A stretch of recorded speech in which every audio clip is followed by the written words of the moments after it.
Nuestra esperanza consiste en que Dios nos saca de lo limitado, de lo que no es definitivo, y nos anima con esta nueva esperanza a trabajar, incluso sufrir por la lucha del bien común, de una justicia social que exige esa lógica de la gratuidad y de la compasión.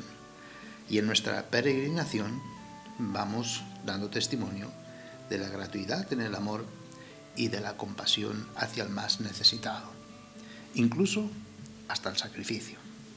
Escuchemos el texto del Evangelio propuesto de Marcos capítulo 6, versículos del 14 al 29.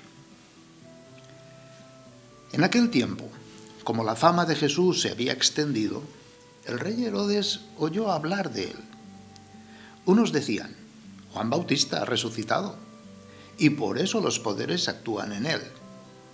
Otros decían: es Elías. Otros: es un profeta como los antiguos. Herodes al oírlo decía: es Juan, a quien yo decapité, que ha resucitado.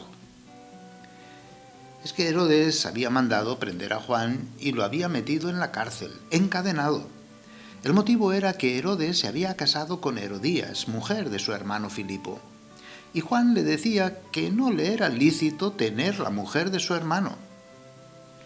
Herodías aborrecía a Juan y quería quitarlo de en medio, y no acababa de conseguirlo porque Herodes respetaba a Juan, sabiendo que era un hombre honrado y santo, y lo defendía. Cuando lo escuchaba, quedaba desconcertado, y lo escuchaba con gusto. La ocasión llegó cuando Herodes, por su cumpleaños, dio un banquete a sus magnates, a sus oficiales y a la gente principal de Galilea. La hija de Herodías entró y danzó, gustando mucho a Herodes y a los convidados. El rey le dijo a la joven: pídeme lo que quieras, que te lo doy. Y le juró: te daré lo que me pidas, aunque sea la mitad de mi reino. Ella salió a preguntarle a su madre: ¿qué le pido? La madre le contestó: la cabeza de Juan, el Bautista. Entró ella enseguida, a toda prisa, se acercó al rey y le pidió: quiero que ahora mismo me des en una bandeja la cabeza de Juan, el Bautista. El rey se puso muy triste, pero por el juramento y los convidados no quiso desairarla. Enseguida le mandó a un verdugo que trajese la cabeza de Juan. Fue, lo decapitó en la cárcel, trajo la cabeza en una bandeja y se la entregó a la joven. La joven se la entregó a su madre. Al enterarse, sus discípulos fueron a recoger el cadáver y lo enterraron.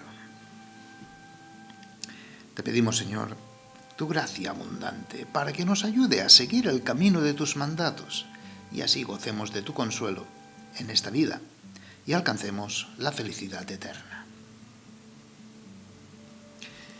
Así como se cuestionaba el origen de Jesús por las autoridades religiosas de su tiempo, también entre las autoridades políticas se cuestionaba el origen de Juan el Bautista. Hoy Marcos nos cuenta el peregrinaje y la meta recorrida por Juan Bautista, para de este modo reconocer su origen y su relación con Jesús. Un peregrino de la esperanza, porque señala la llegada de esta esperanza en la persona de Jesús. No la lleva él, sino que la señala. Por eso peregrino de la esperanza, por la que nosotros somos peregrinos de esperanza ahora, pues no la señalamos, la llevamos.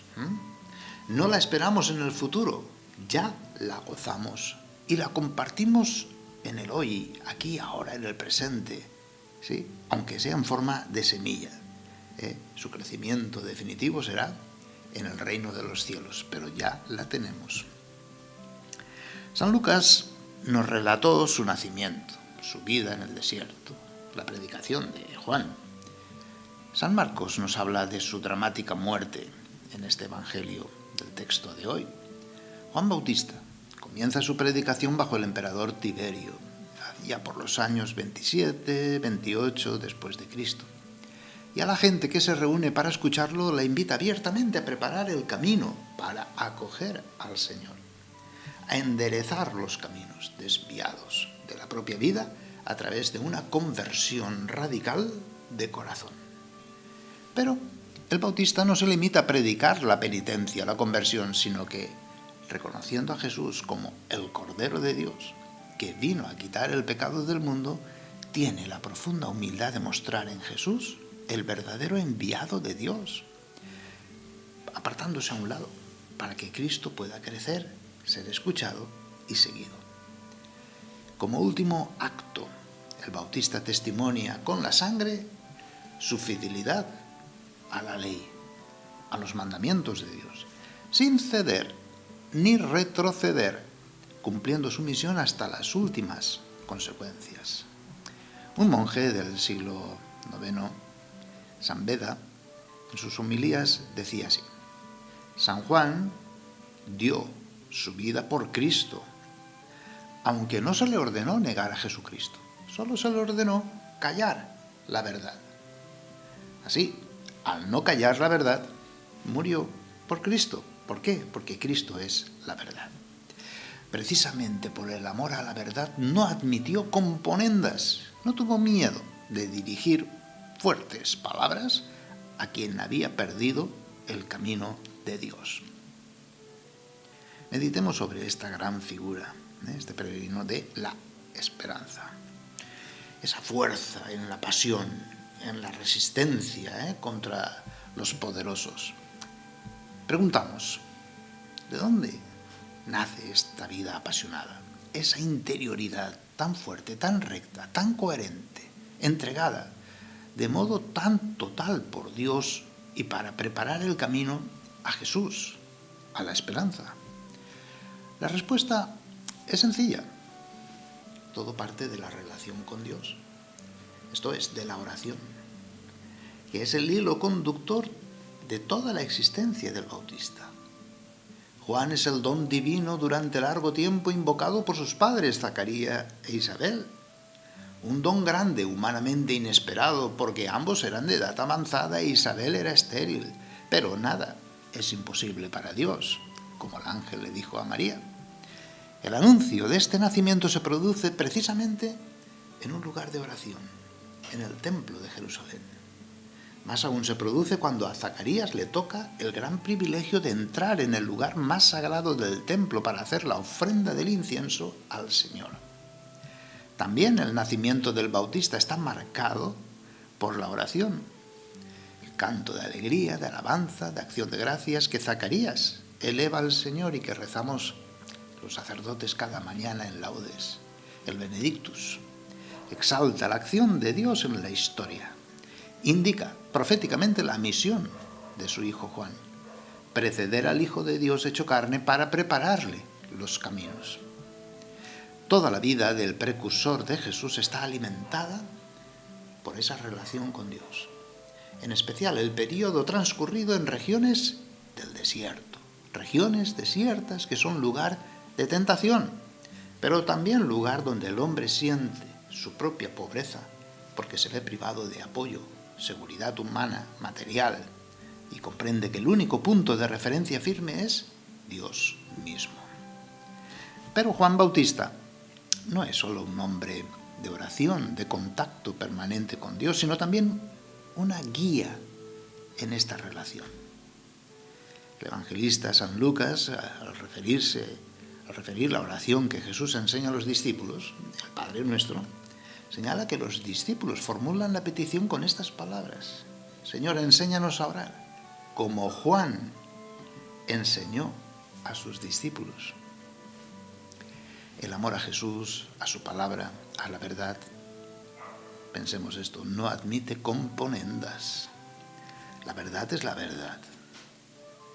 Y la verdad absoluta existe. Y consiste en el amor infinito de Dios, sin limitación alguna.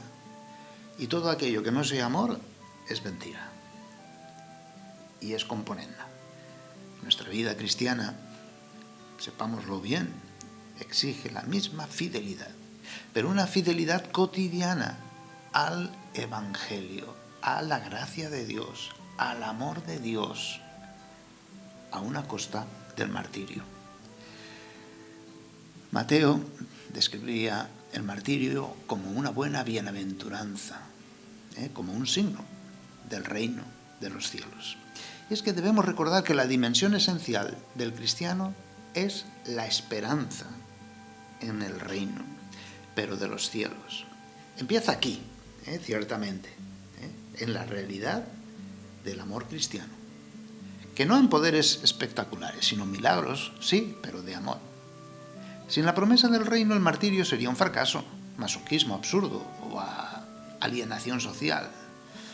Ánimo, como decía Benedicto XVI, tenemos la oportunidad no solo de creer en Jesús, sino de sufrir con Él, participar en sus sufrimientos y su muerte, para así llegar a la resurrección, porque la esperanza que nos mueve y caminamos y peregrinamos por ello es el poder de la resurrección.